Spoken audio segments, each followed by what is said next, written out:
this. Well, hello there, everybody. Welcome to Meet the Firms Week 2015. I can't believe it. I can't believe it's here. We've been working hard for this event. Um, my name is Jeff Phillips. You also see Greg Kite and Caleb Newquist. I'm going to introduce them in a second, but I'm sure they'll provide copious amounts of commentary during my intro. Okay, quick few items here. Meet the Firms Week is all week long. What does that mean for you? Number one, there are plenty of firms and employers on Accountingfly this week that are here to hire interns and entry level. That is why they're here. So please apply to them. We are also having webinars all week long, and it's literally our goal to put the very best content around your career that you will find anywhere. And I mean that. And if we aren't doing that, then you let us know. Okay, that's why we're here, is to educate you and to take what we've learned and share that. So attend the sessions. We're going to give away free stuff at every one of these sessions. Interesting offers around CPA test prep, software you might need to know, a lot of exciting stuff. All right. What else? What are you learning? So we're going to be live tweeting all of these webinars. So what I would like you to do is tweet hashtag MTF15, Meet the Firms 15, right? Please say what's something that you're learning. What's something you'd like to learn? That's going to help us come up with more content.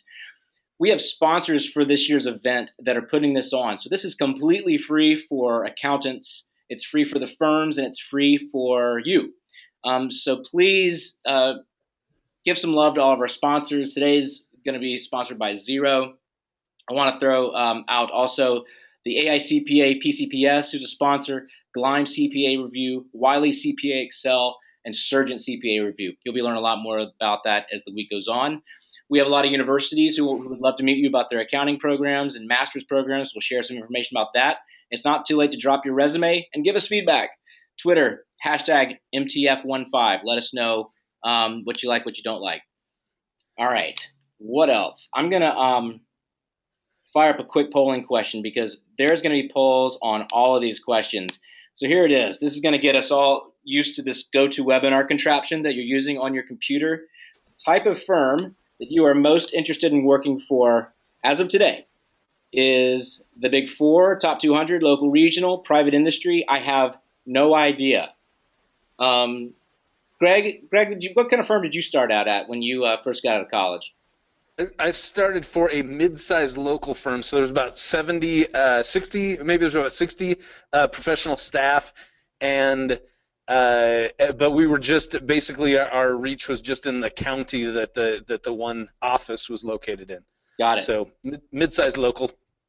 So we've got here's the results of, I don't know if you guys can see that or not, but I'll read them. 14% Big Four, 10% top 200, 35% local regional, 31% private industry, and 11% I have no idea. And that's okay, by the way. That's actually a very good answer to have. Okay, so Greg, I'm going to hand over control of the slides to you because we want to hear what you guys have to say, obviously. But I have a couple more housekeeping items to go ahead and do while Greg's firing that up. Okay. Two things. One is we're going to have 4 or 5 polls for every webinar. This is critical because we want to understand what it is that you want to learn about. So we also want to understand who our audience is. Greg, did you get that screen share? Yeah, I got it now. I think can you see my stuff now? My first slide? I cannot see it yet. Okay. Oh, hold on. Maybe I needed to push this button. There we go. Can you now? Yes. Yeah. I think it's loading up. Hang on. No, I am not seeing it. Sorry, dude. It's saying that I'm on air. Got it. You're there. We're there. Perfect. The next webinar is on how to leverage technology to get your message out to the masses. I think that's the next webinar. I'm signed up. I'm going. So what we're going to do is 2 things, guys. There's going to be Q&A. I'm going to check out and let the speakers today talk about how not to screw up your accounting career, because I think that's a fairly important way to kick off Meet the Firms Week. 4 or 5 polling questions for each webinar. That's really important. We want you to answer these questions so we know who you are. It's hard to be on the internet and not know who our audience is. So give us answers. We appreciate it. And then at the end, I'm going to come back in with some Q&A for our speakers today. So let's bring them in, right? Who do we have here?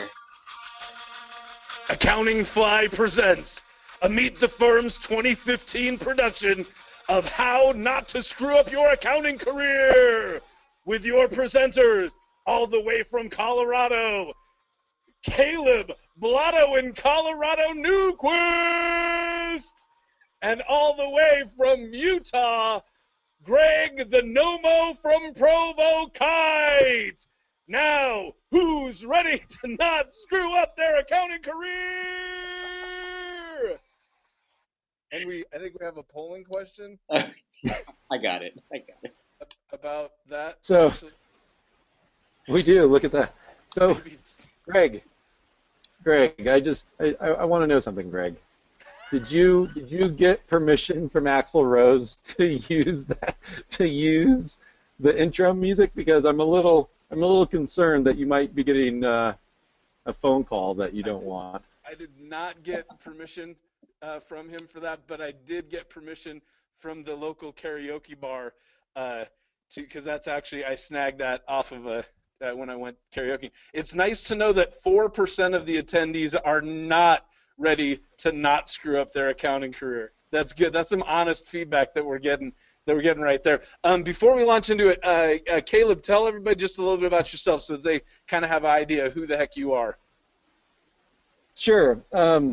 So I am currently the editor of Going Concern, which is a website that covers accounting. But many moons ago, I was a CPA. I started at a local firm here in the Denver area. I did that for a couple of years. I joined a very large firm that you may have heard of called KPMG. I was at KPMG for about 3 years. Not familiar. Not familiar. It is not a radio station west of the Mississippi. What? Contrary to popular belief. I actually don't know. I think the call letters. How do the call letters work? I don't remember how that works. Yeah, I think you're right. Yeah, K's west of the Mississippi. So I was at KPMG for over 3 years, about 3.5 years. I did some auditing there, and I did some tax work. I've had about, all told, I had about 6 years worth of public accounting experience. Thanks. And then in 2009, I did this Going Concern thing. Someone decided to pay me to write on the internet, and so I accepted that gracious offer, and I've been doing that ever since. And then most recently, I got teamed up with Jeff here at Accountingfly, so I run content at Accountingfly, and I do a little creative work on the side for accounting firms, so I do a number of things. All of them pretty fun, but I think I work harder than I did when I was in public accounting. But right. I could also, that could be a lie also. People tend to exaggerate how hard they work, and right. So, but anyway. That's a nice office you're in though right now. Yeah, I work from home, and this is my home in Denver. And so please don't. If a cat jumps in front of this camera, don't. That's a real possibility today. So I just want people to be aware of it. And I'm Greg Kite. I started my career in public accounting. I was at like I said, a mid-sized local firm here in Provo. Well, actually, I guess they were in Orem, which is right next door to Provo. And I was there. I worked there for 2,003 hours. And then because for licensure in our state, you're required to have 2,000 hours of experience. So one of my clients wanted to hire me away, and I actually had to fight my new boss to allow me to stay at the firm for an additional week to make sure that I actually hit my year of experience before I jumped ship and went into accounting. My day job, I am the controller for a group of medical office buildings, so I'm actually in the industry now, and I've been here at this position for, I'm going to say a little over 6 years now. But that's my day job. The other things I do a lot of stand-up comedy. That's the passion in my life, is doing that. I also am a blogger for Going Concern. That's how I know Caleb. Jeff, we met, didn't you and I meet through Jason Blummer, I think, initially? Yeah, that's right. We met through Jason Blummer in Thrival, and we met at ZeroCon last year. Yeah, yep. Yep, exactly. So I know. So I also a blog for a organization called the Thrival CPA Network, which is a group of CPAs who are trying to kind of break the mold, trying to look at what new accounting firms are supposed to look like, and trying to run their business more like a business rather than in the traditional ways that firms do it. Um, and that's that. I'm the founder of a thing called Comedy CPE. I've been putting together some CPE presentations to do, but also with a lot of humor interjected into it. So that's me. But right now we're trying to talk about you guys, and specifically to impart upon you our knowledge of how you can avoid screwing up your accounting career. So for the 96% of you who are ready to not screw up your accounting career, this is for you. For the other 4%, I am glad you're here too. But you might hear some ways but they might hear some ways how to screw up their careers. Right. So right, if that's exactly. what they're looking to do, then that's good, because we can tell you some stories about how to screw some things up. Go against our advice and it'll screw up your accounting career. So or follow my advice and right. Start airing dirty laundry about accounting firms on the internet. Right, you're unemployable now. I can't. Actually, I probably won't get a job at a firm ever again. Right. Yeah. If you're familiar with Going Concern, you get it that both Caleb and I are probably never going to work in public, at least at a firm that's aware of the existence of Going Concern. But we're going to get into this. First thing about how to not screw up your career in accounting is you need to know your school's recruiting schedule. Caleb, this was particularly a big deal for you when you got into accounting, right? It was, and I know a lot of people are already in the recruiting process, or they've already finished. Some schools, I was just told before we came online that some schools have actually finished. But when I went to graduate school up at Colorado State in Fort Collins, and when I moved to Fort Collins from Nebraska, I was a newcomer. I didn't know anyone. And I was totally in the dark about what was going on at CSU in terms of recruiting.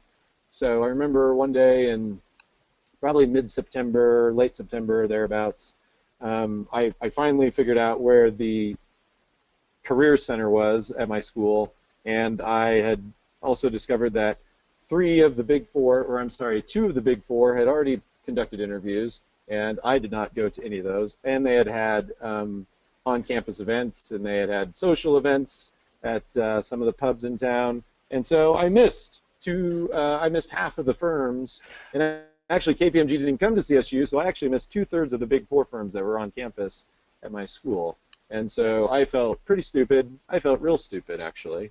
And what year of school was that for you? What? That would have been the fall of '02. So you're a junior, senior? That was my year of graduate school. I was a grad student. Okay, that was when you were in graduate school. Okay, gotcha. Yeah, and so everyone in my program was going through, they were going through the process of going to social events and sitting for interviews and stuff. And I was basically just trying to figure out how to be a grad student. I don't know. I had other things on my mind.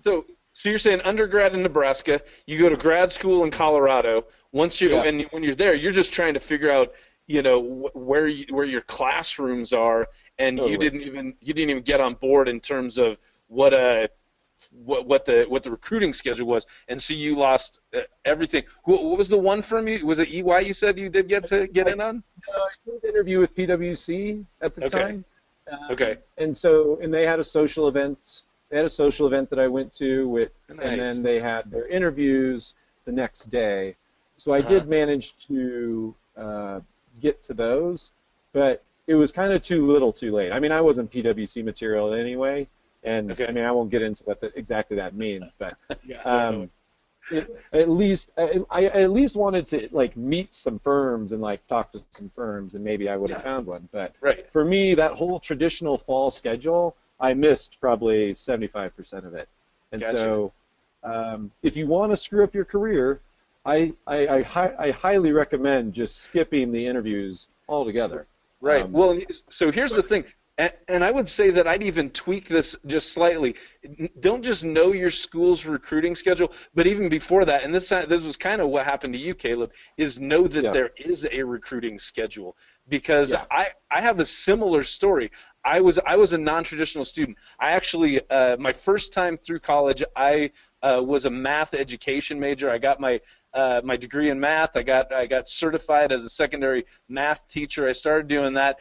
But the dream of owning my own home was slipping away on a teacher's salary, so I decided to go back to school to become an accountant. So I was the old guy in all the accounting classes, and my my school did not even have, like, we had like a career fair or something like that, and like the only accounting related jobs that were represented at the career fair at the school was the IRS and the Utah State Tax Commission, and that was it. So there were no firms that were reaching out at my school. I had no idea that there was even that there was things like recruiting. If I had known that, there's another school. So I was going to Utah Valley University, and across town is Brigham Young University. They get recruited like crazy by the Big Four Right. firm. I could have easily crashed their party and gotten in on that whole recruiting thing, but I had no idea that even happened. Fortunately, and we're going to get to this in a bit, I was actually plugged in quite deeply into my local chapter of the state CPA Society, and so I got in like on the very last minute. I got in on a couple of the open houses for two of the big these mid-sized local firms. We got two big local firms, and so I got to go to both of their recruiting things. But like I said, I lucked out that I even knew that those things happened. So knowing that there is a recruiting schedule, even if they don't have good recruiting at your school, you could probably crash a party at a different school. Is that right? Do you think that's right, Caleb? I think that's fair. It's one. The other thing that I would probably mention is that recruiting. Employers, aside from the Big Four, do recruiting at other different times of the year. So to kind of extend my grad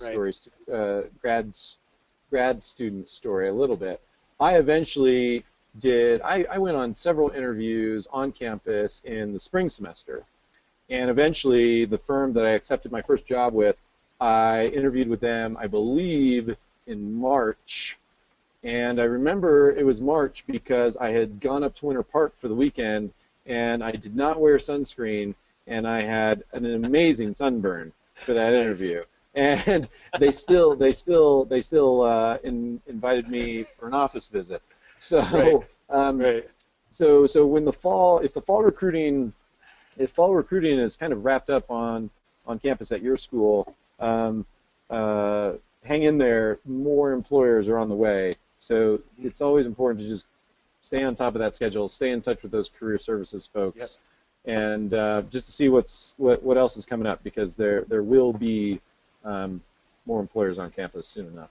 Very good. Hey, I think we probably need to throw up another polling question now, just based on our time. So let's go ahead and throw that up real quick before we get on to the next point. There we go. What else? Is there anything else that we want to talk about as far as recruiting? I don't know. Dress nice. If you've got clean clothes, I suggest wearing those. Right.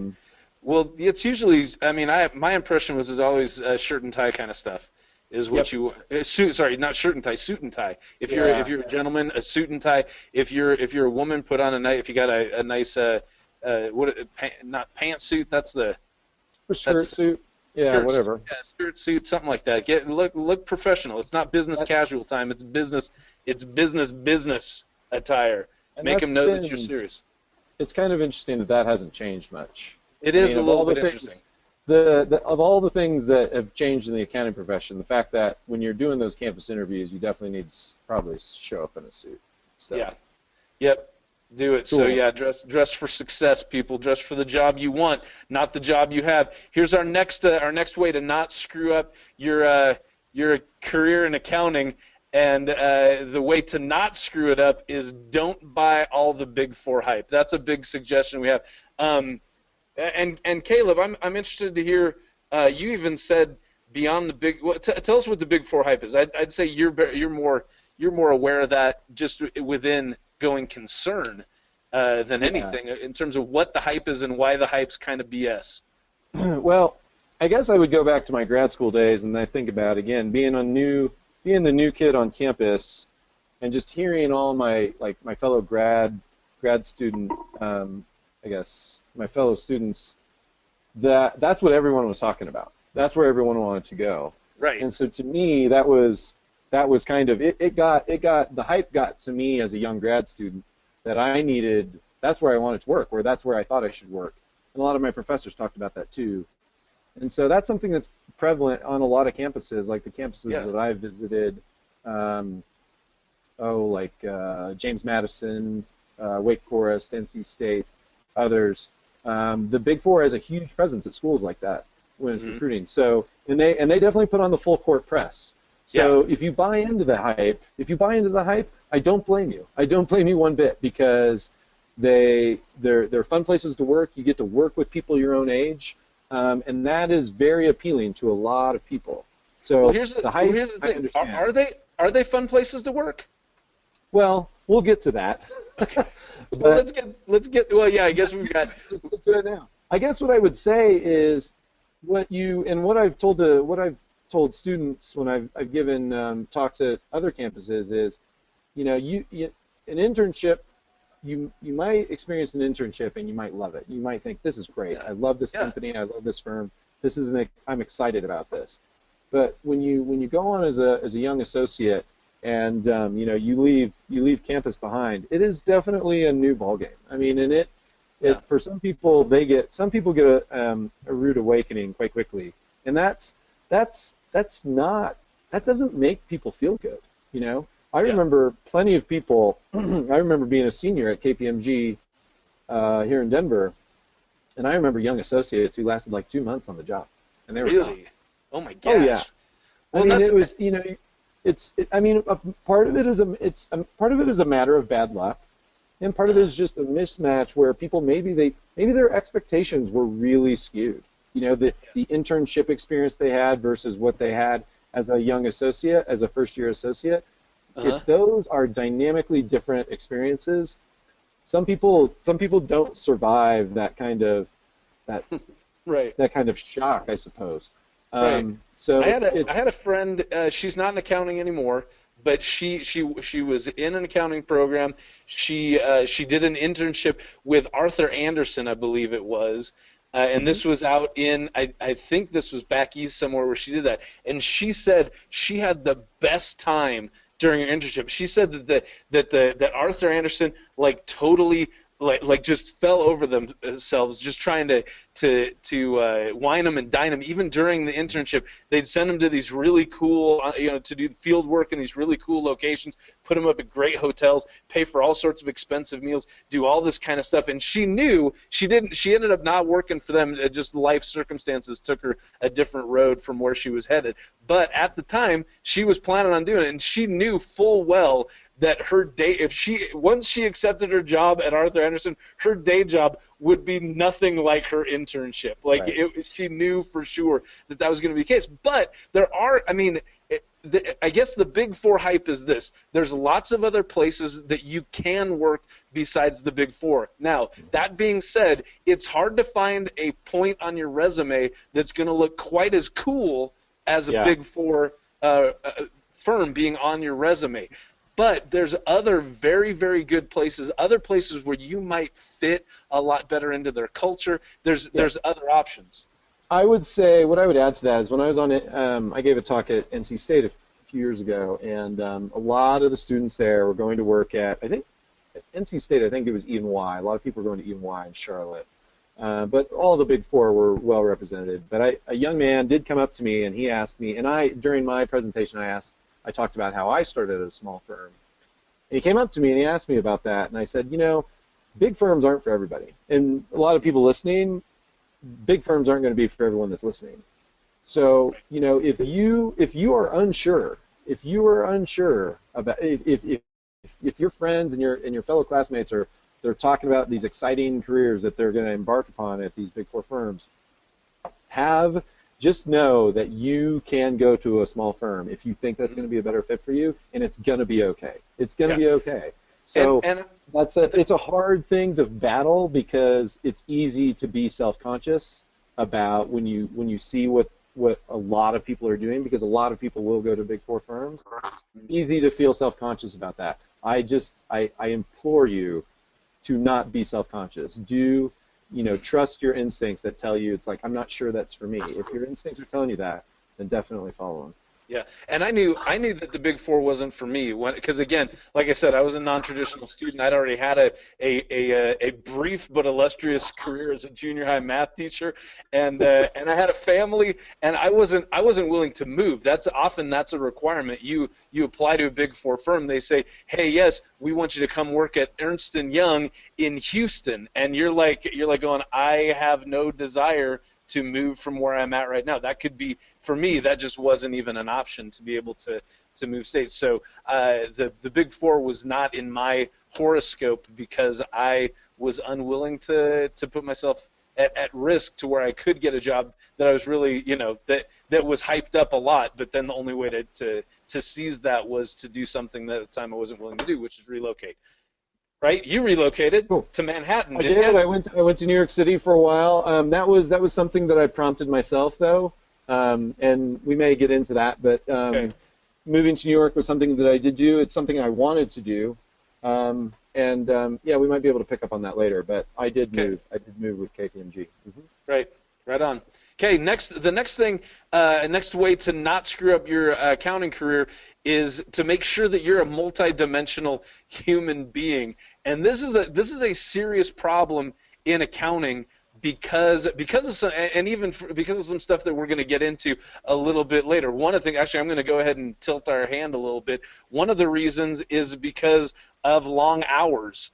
You're going to have to, if it doesn't matter where you're at doing accounting, the way that our profession is structured is that you can't get away without putting in a lot of long hours at the job in public accounting. So working all those hours might prevent you from having a life outside of tax or audit or accounting in general or technology services or whatever.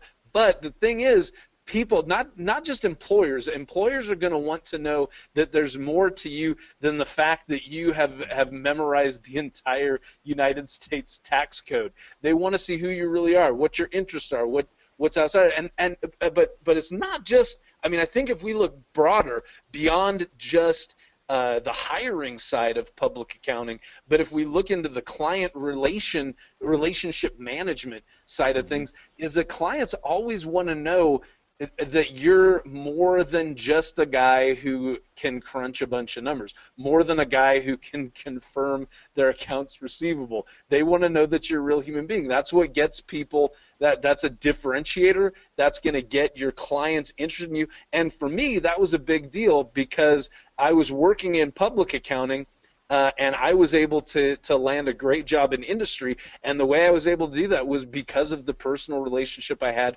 with the client, and that personal relationship was augmented. The guy who hired me here, he thought it was the coolest thing in the world that I did stand-up comedy. He loved it. As a matter of fact, for one of his birthdays, as my boss, he made me roast him. He made me write jokes and roast him in front of everybody else on his birthday. That was the value I brought to what's that? With the cursing? With the cursing?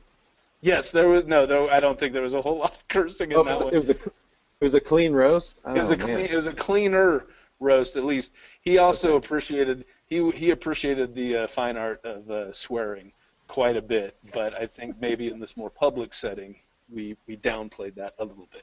It's a PG show. No, yeah. We are under instructions to keep it PG. So right. So don't let it slip, Greg. I won't. I don't think we're on delay. We're not on delay. Right. Nobody can hit the panic button here. So being multidimensional, what are some things that you've seen, Caleb, in terms of people's career being ruined by not being multidimensional?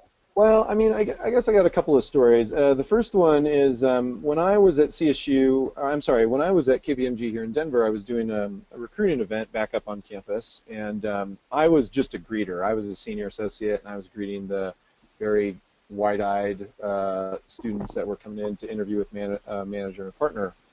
And I remember meeting all kinds of different students, but two that stuck out to me. One who looked great on paper, had the grades, had the clubs, had all the stuff that the big firms look for, and very bright and really looked good on paper. I didn't feel as though she was strong in communication. I didn't have much of a conversation with her before she went into her interview. She didn't say much, and that kind of stuck with me. A little while later, a different recruit came in. He was very interesting, seemed very loose, seemed like very affable. Loose, like you don't mean like loose. You mean like just relaxed. He hadn't come, yeah, he was relaxed. He hadn't just come from the latest Tappa Mega Kega chapter meeting or anything like that. Right. But he went in and he wasn't as strong on paper. So his GPA was lower. He had different kinds of student affiliations. He wasn't necessarily an officer in Beta Alpha Psi. I don't even know if he was in Beta Alpha Psi, but and I remember talking to, and so he went in for an interview, and we were kind of debriefing afterwards with the partner and the manager, and the partner and I, we just kind of had a difference of opinion about which recruits we thought were strongest. And I really liked the young man who was easy to talk to, and I guess the thing that I took away from that was like, this is a person that I could work with on a team, right? Right. And I thought easy to talk to, and someone you could collaborate with, that you could delegate to, who'd be receptive to kind of feedback and those kinds of things. It's really difficult, I think, for a person who kind of lacks those communication skills. It's hard, I think, in my experience, those types of people are not as easy to work with. And so right. What I would say to you is, what I would say to the people listening is that when you think about skills, communication skills are huge.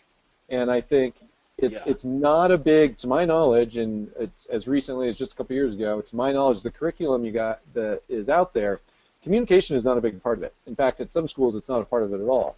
And so if there are ways that you can get some experience with communication, whether it's written or speaking or whatever the case may be, I beg of you, please take those opportunities if they come your way, because it will, in the long run, those are the types of things that will set you apart. And being able, especially, I mean, I hate to use myself as an example, but I now write for a living. And people tend, and Greg, maybe you're not a fair judge, but over the years, I've gotten plenty of good feedback on my ability to communicate, whether it's written or spoken or whatever. But I would not be here if it were not for those skills. Right. I would not be doing what I'm doing.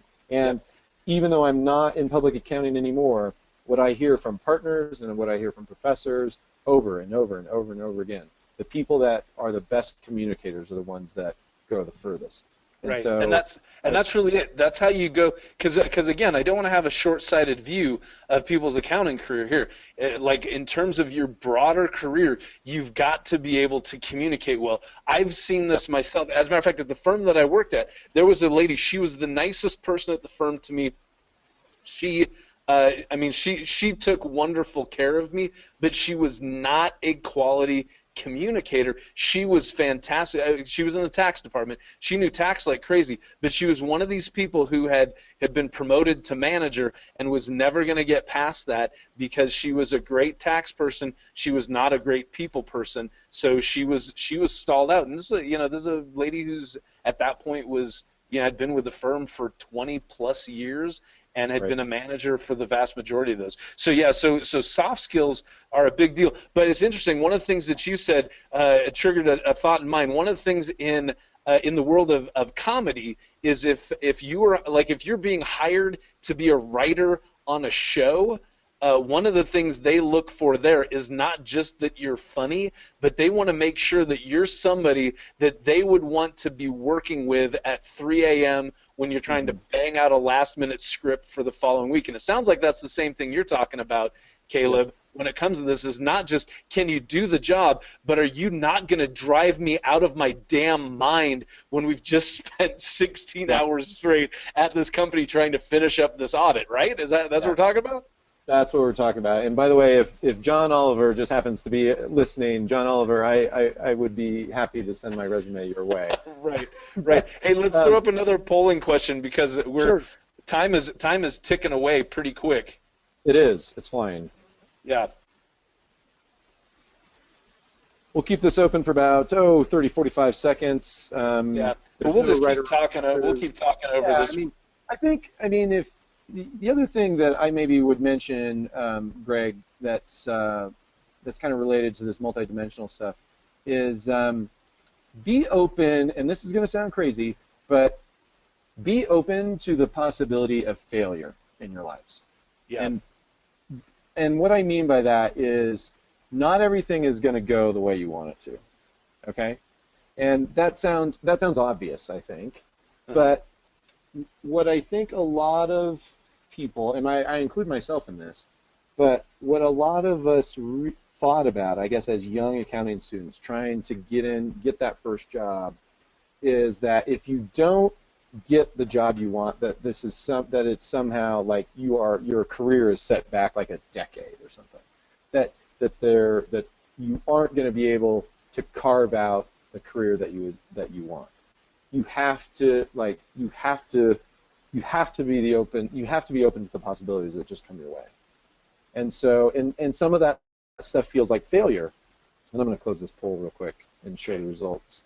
And most people seem to know which one's the real accounting firm. Which the real firm is, is the real firm. And so I guess the idea of failure is a bigger one, and we could really have a long discussion about this, but some of you are not going to like your jobs, your first job. I didn't like mine. That's right. And Greg, you're a perfect example. Some of you aren't going to like those jobs. It is okay. It is going to be okay. And so I just want everyone to kind of keep that in mind. If they're 6 months in, a year from now, because most of you will be starting your jobs next fall. But if you're 6 months in and you're like, oh my God, what have I done? It's cool. It's cool. And just keep moving forward. And there's other places. I think that's something everybody has to realize, is that there's one of the things with being an accountant is that you have so many doors wide open to you, because if you hate what you're doing, just go find another job. We're apparently in extremely high demand, not just in public accounting but in industry as well. So if you got to keep that in mind. You're a valuable commodity that people are trying to acquire. So if you don't like your circumstances, you have all the power at your disposal to change your circumstances to make them better for you. Find a different firm that's a better fit. Start your own public accounting firm. Go into industry. There's lots of stuff to do, but we got to keep going. We got to keep going. But one quick point. I love what you just said, and I wanted to embellish it 1 second. And there's even a difference between like Big Four public accounting and top 200 public accounting, and small firm owning a firm, being a player in a very small firm. They're very, very different. And the trick is to try them all out. Yeah. Give up on public just because one of those doesn't work. I want to get out. Right. I tried. So to add to that, I tried both. I tried small and I tried very big, and neither worked. So I mean, you have to be willing to accept that possibility too. Mm-hmm.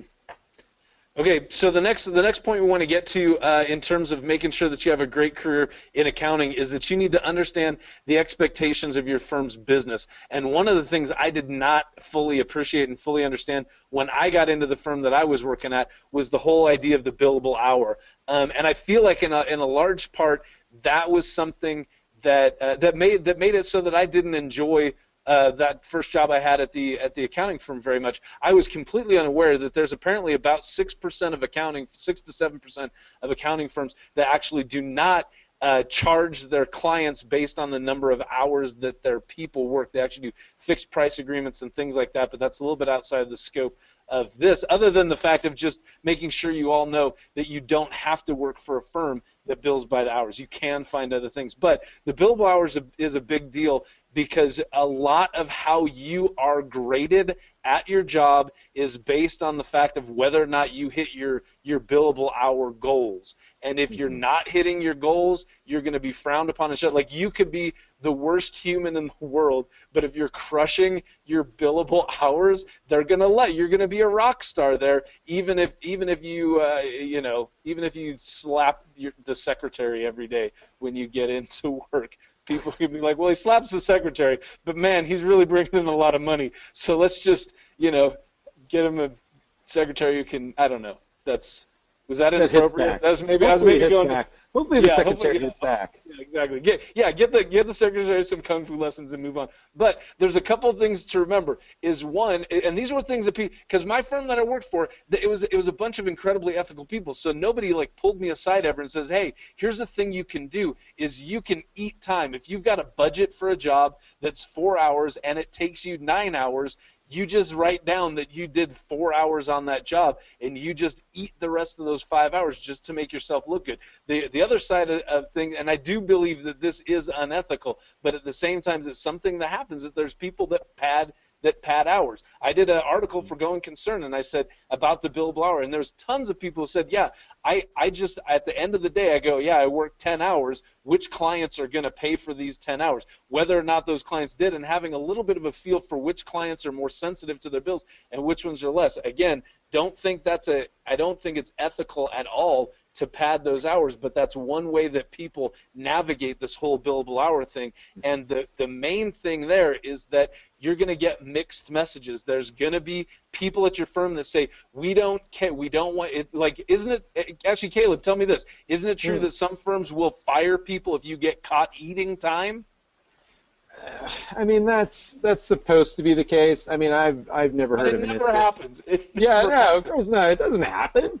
Nobody gets fired for eating hours. Right, because what you're doing is you're saying, well, you're donating. So, like, again, if you had a 4-hour budget to do a project, and your client's getting billed for a smaller amount because they thought it wouldn't take you as much time, and you're basically donating those other 5 hours that it took you to do it. You're just donating that time to your company to make yourself look good to your higher ups. So you just got to understand the billable hour. If you don't totally get it, there's lots of resources on Going Concern that'll help you understand the billable hour more. And even better, once you get your job in a firm, pull somebody aside and just say, hey, tell me, I'm getting crushed by my billable hour goals. How can I make this better?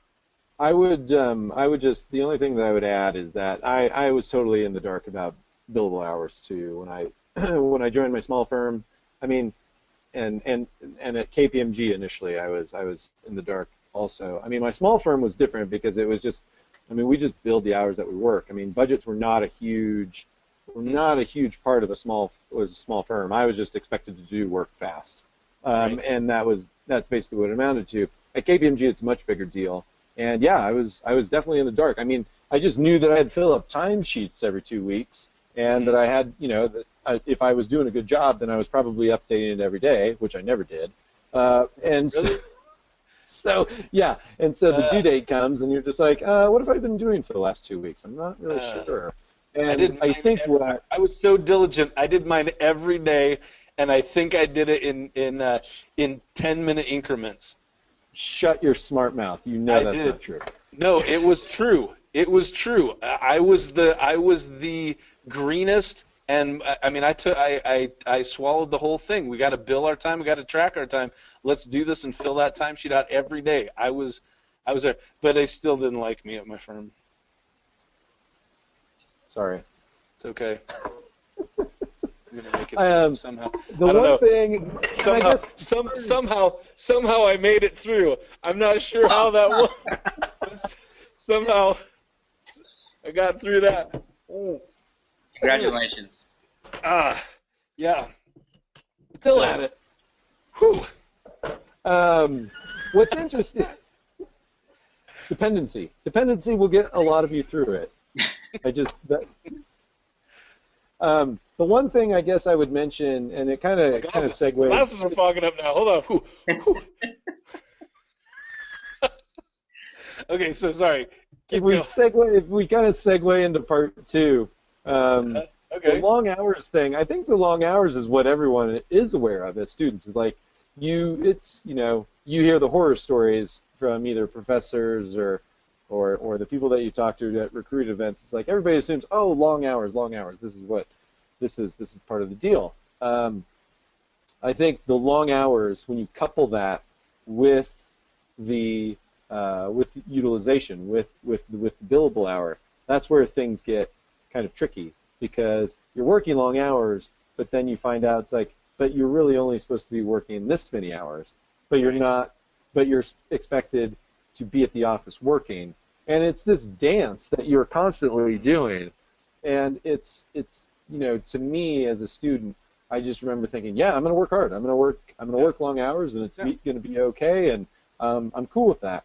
And when you add in the element of chargeability and utilization and profitability, when you become managers, then you start learning about realization and things like that. It becomes a whole different ball of wax. And so long hours are definitely an expectation at a lot of firms. I think there are some firms that are bucking that trend.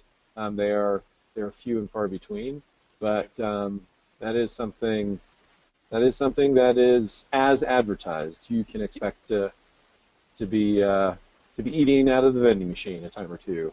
Yeah. Yep. Absolutely. In the busy season. Let's do this. Let's do our last point, and let's skip one of our polling questions too. Let's do that polling question about state societies as soon as we're done doing this. One other thing I suggest to anybody who's getting into accounting is to plug into your state society. That was a huge deal for me. When I very first started as a student, I was still a student before I was even had my first job.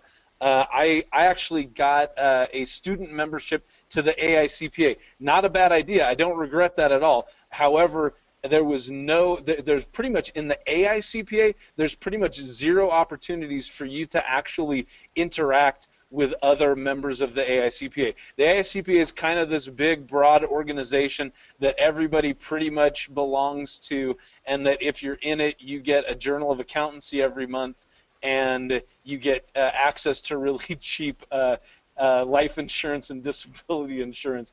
And the AICPA will go to bat for us as a profession on a political level in Washington, D.C., things like that. However, it's not really a place where you're going to see a whole lot of advancements in your career unless you happen to live in some place like New York City or Durham, North Carolina, where you can actually volunteer for some of their committees and be involved in that way. And usually stuff like that even happens once you're a partner. Then your firm may say, hey, I want you to be part of the Professional Ethics Executive Committee, so fly out to Durham once a year to be a part of that. AICPA, it's a good organization. I suggest everyone be involved in it, but it's not a place where you're going to make social connections with real people. Your state society is where you will make social connections with real people. State societies are a place where you can network. As a student, I started going religiously to our monthly luncheon that we would have with our state society, and it was awesome because like everyone there was so excited when I showed up because they were like, oh my gosh, a student is here. Can you believe it? A student showed up to one of our luncheons. So like after the first luncheon I went to, I don't think I ever paid for a luncheon there again. And it was the relationships I made by going every month that helped me get into those recruiting events from those two mid-sized local firms that are in town.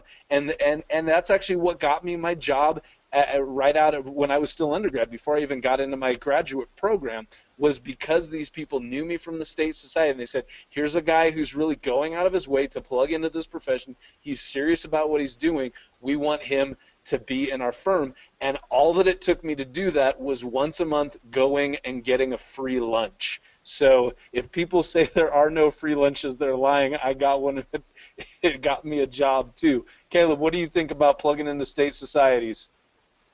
I mean, I agree with everything you said. I mean, I think it's important. It's an important avenue to see what's available to you. I mean, unfortunately, I don't have as positive experiences as Greg to share. But I mean, I do know that working with your society is a good way to get in touch with people that you will not otherwise probably meet. I mean, it's just I don't think that if you work at a larger firm, you're gonna mostly network and get to know people within that firm. A state society just kind of branches you out a little bit, and you get to meet interesting people. And I mean, maybe, and who knows, you might be finding business opportunities. I think that's the other thing to keep in mind, is that there may be room for you at some of these society events to make some contacts that could lead to something interesting. I don't know. Again, being open to the possibilities and networking with your society is a good way to do that.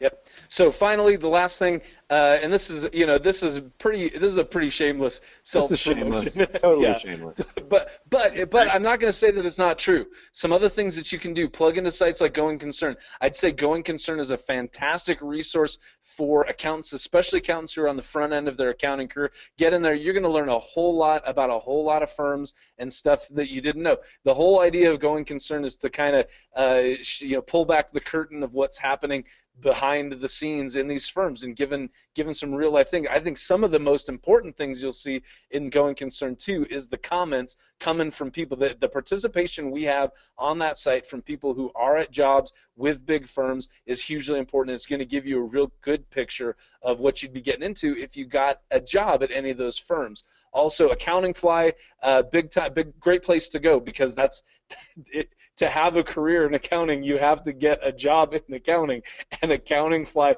will get you a job in accounting, right, Jeff? Yeah, I know, Officer Phillips. He's right there. So that's, and I think that's pretty. Did you want to add anything to that, Caleb, or should we go to questions? I mean, Greg, you sell it better than I ever could. I mean, I don't know. I just work here. Okay, go check them out, because seriously, there's great places to be. If you didn't get your school's recruiting schedule, then Accountingfly can help you still find that job you need. And I think one of the biggest things you can take away from this is just an understanding that that there's a talent shortage in our profession, and you're very important to employers. So you need to try to turn the tables around and go into anybody who's looking to hire you, realizing that they want you as much or more than you want them. So some good stuff. Jeff, we got any questions that we need to address here? Guys, we have a lot of questions, but real quick, it's about 5 minutes for the top of the hour. A lot of folks may need to drop off right at the top of the hour. If it's okay with everybody on the call, if you'd like to stick around and hear some Q&A, we may run a few minutes over. Hope that's okay. And Greg and Caleb, unfortunately, I don't think you have much of a choice in the matter. Seth, that's okay. That's okay. I came prepared for that too. So one of our attendees, John, says that recording billable hours sucks, and he'll drink to that. Greg. Nice, Greg. A very important question. We could have turned this into a drinking game, I think, if we had planned it. I don't know. I mean, we kind of talked about it, didn't we, Greg? Idea, per se. Yeah. Greg, yeah. Serious question from the audience. Are you Yes. related to Seth Rogen at all, or do you ever get that?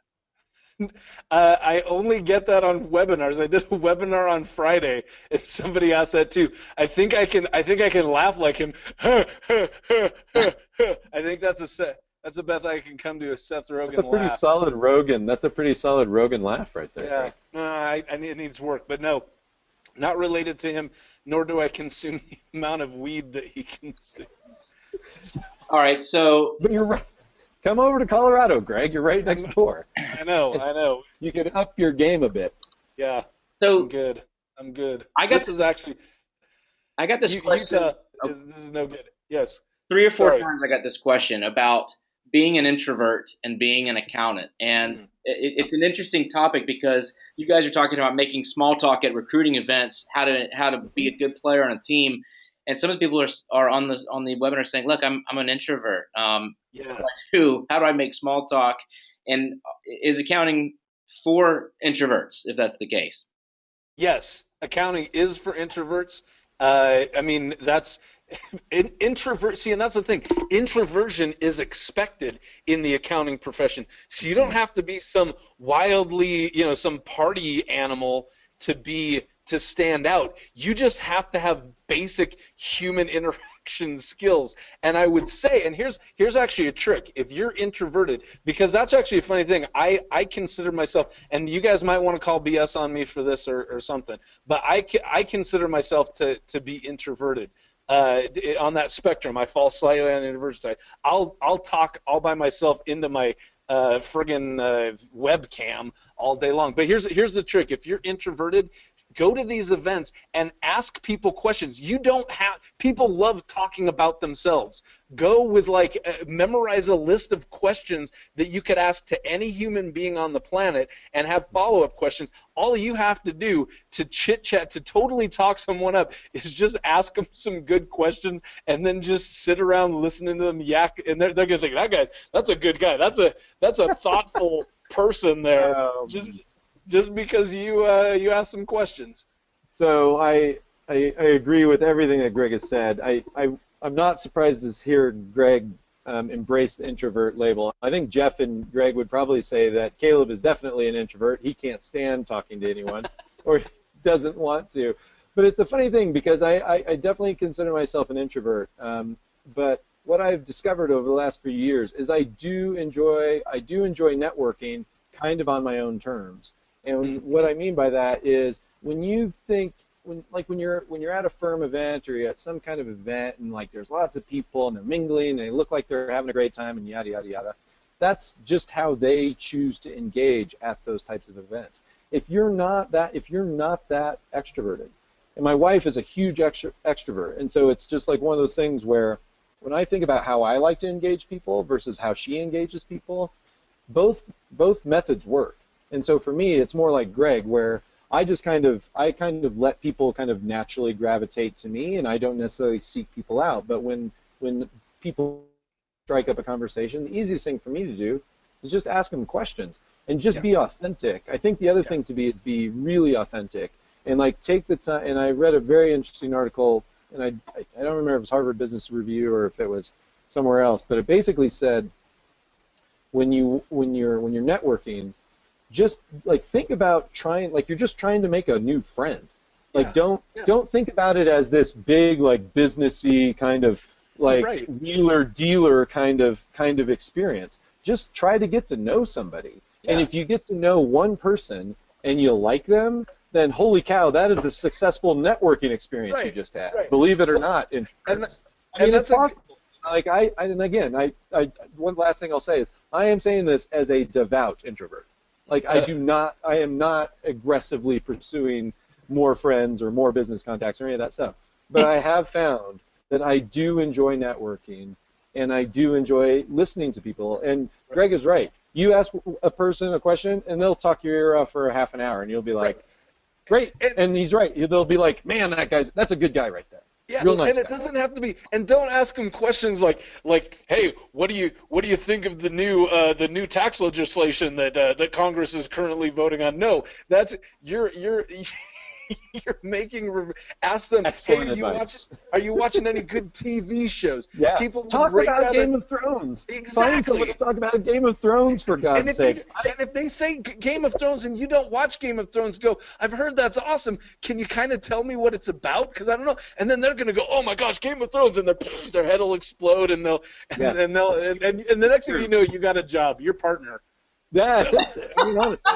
So introverts. Take heart. You will be okay. Questions are your secret weapon. Okay, what else we got, Jeff? You just shot the wheels off the whole thing. I got a question. Excellent. Yeah. God, I'm so glad. I've got a question, and I don't have the answer to this, but Charmel wants to know what's considered young for the Young CPA Network, and I know someone on the call who can answer that, so maybe you can fire that off in the question panel, and I'll distribute that. The Young CPA Network? Yeah, is that? So one of the things that you didn't know about earlier, Greg, someone on the AICPA chimed in and said, actually, we have a Young CPA Network that's dedicated to young CPAs. So it's a networking group for young CPAs. So use that as a resource, just like your state society. I pushed out the link for that as well. Yeah, good. Yeah, anything like that can really like I said, just a general membership with AICPA, you're not going to, that alone isn't going to help make, I mean, obviously if you go to their events, if you go to their conferences, that's great places to network. But it sounds like this Young CPA network is something within the AICPA that will actually allow you to have actual interaction with people. That's a big deal. And Is in finding places Twyla like that. tells us that in Texas it's 40 and under. I'm going to turn 40 this Nice. year. I don't feel very young, but okay, I'll take it. You know, Nice. um, Yeah, And take it. Jeff's not a CPA. the not a CPA. And neither am I anymore. I'm inactive, I so I am. guess. I totally got a bunch of CPE hours to finish before the end of the year. Greg, what's your greatest annoyance as a controller? What bugs you as in your role as a controller? Um, well, gosh, controller is it's a for me personally, the first thing that comes to mind is that there's some require. So I still have to work with an accounting firm to produce my financial statements. So I mean to review my financial statements, and some of it's just the annoyance that comes. This is something that comes up a lot actually in the Thrival CPA network that I'm a part of, is that your financial statements, following GAAP to produce your financial statements creates a set of financial statements that may or may not actually provide the information in the best way, the most useful way for the organization that's producing the financial statements. So the things that drive me bats are things that I'm required that the CPA firm, when they're reviewing my statements, they come down and they say, oh, well, you've got escalators in your leases and we need to have an average for what they're going to pay over all the years and show that as your revenue for this year. And I go, that's ridiculous. That's actually hurting us in terms of like the way that presents the information to our stakeholders, but it's required by GAAP. So it's one of those things where there's requirements within GAAP that aren't in. I understand we need to have comparative, financial statements that we can compare. That's why those things are there. But from a real functional level, in terms of the usefulness of the information that we use in-house and that our stakeholders can use, a lot of times there's little peculiarities and particularities within GAAP that make it so the information actually isn't quite as useful to our stakeholders as it would be if we were just able to do whatever the hell we wanted. So that's what I would say right off the bat is my biggest annoyance as a controller. But by and large, man, I love it. I love being just the job itself, being a controller. Fantastic. It's a great fit for me, for this guy. It wouldn't be for everybody, but it has been for me. Hey, Greg and Caleb, how can people connect with you on social media? There's a lot more questions that I didn't get a chance to answer. Can you guys send out your social media contacts, please? Yeah. Indeed. And then Yeah. once, You want me Using the chat box? Using yeah, the chat box, right? chat Yeah, so because I'll put in, well, actually, you have to put the try-dub to get these links to work. Looks like it. I think so, but they can also just copy and paste it. And then Yeah. Okay. while you're So doing I that, shared Going Concerns. I showed Going Concerns Twitter before. I'll share it again. And then here's mine, my personal one. if you guys have more questions, fire them off on social media, hashtag MTF15, and we can keep the conversation going. There's no Officer Phillips. No, I'm starting that. Oh, I bet That's there what I'm is. I bet there is. Oh, gosh. So my main account is at Greg Kite. My secondary is Officer Phillips. I actually have a third one that I'll put up there. This is a true Twitter feed that I have called Certified Public Agnostic. So that's all of my musings about God and religion and the meaning of the universe. Really good stuff. The one other housekeeping item is a lot of these folks are going into small firms, working in small firms. Take a look at Zero. You're going to get a follow-up email from us. Zero's letting you have free partner software. This is small business accounting and bookkeeping software, and they're waiving the fee to get certified in Zero. Talk about a resume boost. Yeah, That's awesome. I know. It's $250. Check it out. Yeah. Thursday morning, their global head of education, Amy Vetter, is going to be telling you why learning Zero is the ultimate resume boost. Okay, now this is going to seem like I'm totally faking this, but I'm not. So you're saying that Zero is offering MTF 15 participants, they're going to waive the fee to get certified, like to be like a certified Zero consultant kind of thing? Yeah, free live online certification. So that you go through the online courses. Yeah, That's freaking amazing. I mean, that's a great way. That's a great resume. If you could go into any firm saying, "Hey, one of the things I decided to do while I was still a student was get certified in zero," they're going to be like, "Yeah, we need this guy." They So will. that's amazing. Guys, I guess we've abandoned the entire industry in only 1 hour and 5 minutes, so our work is done here. But in all honesty, thanks for your candor and for making it fun. And I hope you'll hang around for some of the other webinars. Be on social media, Greg and Caleb. I know Hmm. people want to learn more from you guys. I hope they'll check out Going Concern and they'll check out Comedy CPE as well. This is I really appreciate you kicking us things off, and we'll bring it in. But Greg, thank you, man. You betcha. Thank you. Cheers to MTF 15. Caleb, thank you. Hey, no problem. Guys, and thank you on the call. We'll see you tomorrow. The webinar is going to go, I believe it's 11 and 2 every day for the rest of the week. Something cool every single day, like free zero certification. Be on our webinars. Hit us up on Twitter. Thanks for all your comments and making it fun. We're going to shut it down. Have a great day. Bye, guys. See you guys. Bye.